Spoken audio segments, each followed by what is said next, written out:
Hey guys, it's me, EODGamer here, and today we're back with another Honkai Star Rail video. This one is quite well requested by a lot of you. Is Luocha actually worth pulling for if maybe you're already planning to go for Blade, or could you have other alternatives to play them together as well?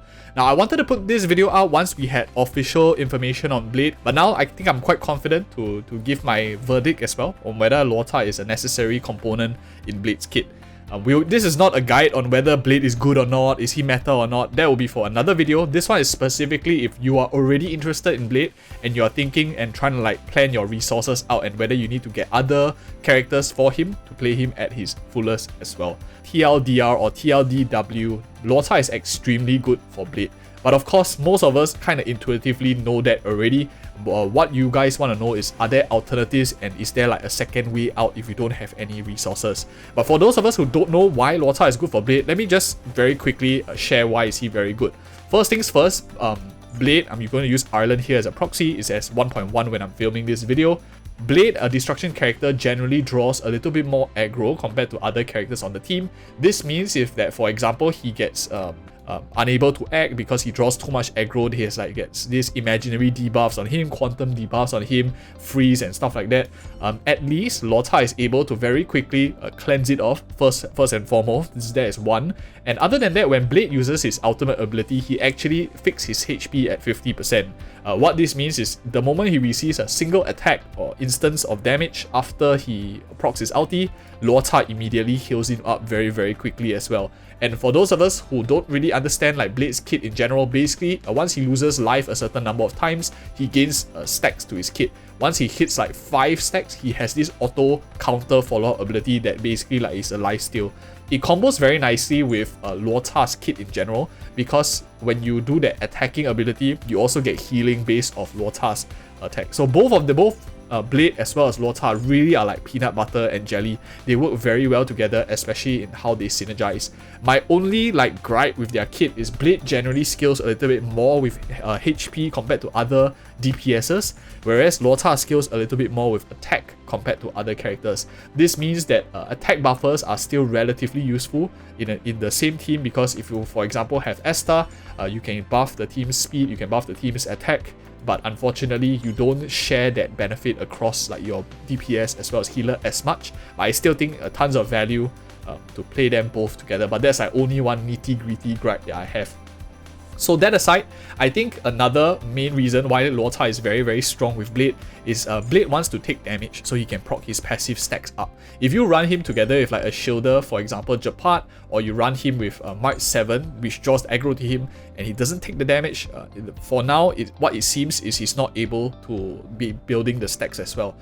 It might be okay if you maybe don't rely on the counter healing, but that does reduce his DPS because that counter attack kind of style does add up to quite a bit of damage over time as well. So that's the long story short why I think Luocha is very strong for Blade, and they do work very well together. I already done videos on the channel Blade versus Luocha. It didn't really change too much. I think Blade's kit as a whole didn't change too much from the CB2. You can check it out if you're interested. The kit is more or less the same, didn't really change much. What changed probably is numbers, and they are tweaking certain major traces and stuff like that. But the overall function, you can check that video out if you want more footage too. I'll link it in the video card above. But that's not why you're here for this video. I think a lot of us know that right now, as of version 1.1, if I go into this screen here, you see we only have 9 days as of time of recording left for Luocha's banner, and Blade is very unfortunate that he's in the first half. They put the male character in the first half this time, I guess to maybe force some players who really like the combo of Luocha as well as Blade to maybe force your hand at actually starting to spend. And I want to give us a way out. I want to talk about some things because I know not everyone has a huge stash of reserved pools. Maybe you are interested in other future characters the imaginary character that's coming up, the 5-star one, or perhaps you're interested in Kafka, and in that case we definitely don't have enough resources unless we have a lot of luck to get by. I'll give us some alternatives. I think that out of the two characters, Blade and Luocha, the one that it works much better alone is a character like Luocha. If you are planning to eventually, let's say you're not really focus on one, like you like both of them equally. Between the two, I prefer Luocha over Blade to work independently. Blade is a little bit more conditional because you do need a little bit of sustain for him. You do need things to be playing according to his playstyle as well, and a bit better gear, especially if in the early mid game, maybe you are like Trailblaze below level 65. I think you will have not enough resources to fully see the value of Blade. That is also why they released Blade in 1.2, not in like the 1.1 or 1.0 when we are too early game as well. So between the two, I think Luocha is a much better pickup. But if we have like set our eyes on Blade, let me talk about how we can actually get by. Eventually though, you want to pull him for a rerun, but I think how we can get by in the near term will definitely be to rely on characters, free-to-play characters that we have. For example, like where is she? Natasha here, who has a cleanse in a kit, so it's something like what Luocha does and benefits for Blade, because if Blade draws the aggros, gets crowd controlled, at least we have a CC in Natasha. You have good burst healing just in case, for example, he drops too low, you can just quickly press this emergency panic button in her ultimate ability, heal Blade up, and you can continue attacking thereafter. Note that Blade's kit, in essence, doesn't care how low his life is, unlike Arlen. So the difference between like Blade and Arlen is Arlen wants to be at lower life, Blade doesn't care. His damage is mostly based off his max HP as well as the amount of HP lost when he casts certain abilities and stuff like that. More information once the kit is live, which I'll do another video, but that's why healers work very well with Blade. In essence, he doesn't care that his life is low or high, he just wants to consume life and do tons of damage as well. Very strong character in my opinion, if you guys care about how strong he is at this point of time.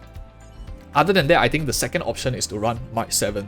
You don't have the ability, for example, to take damage and proc his passive, but like I mentioned, drawing the aggro to Blade means that he's able to cast his ultimate ability more also, because don't forget, this shield that she puts up, drawing aggro is another, in essence, not only do you draw aggro, but you're also redirecting energy restoration to a particular character, because when characters take damage, they gain energy restoration, you push that all to Blade, he can also use his ultimate more often. In a sense, you mitigate the HP, the damage loss from counter attacks. You mitigate that with having a higher uptime on his ultimate ability. So I think it's not a perfect trade-off, but it does reduce the detriment of running a shielder character by a little bit, in my opinion.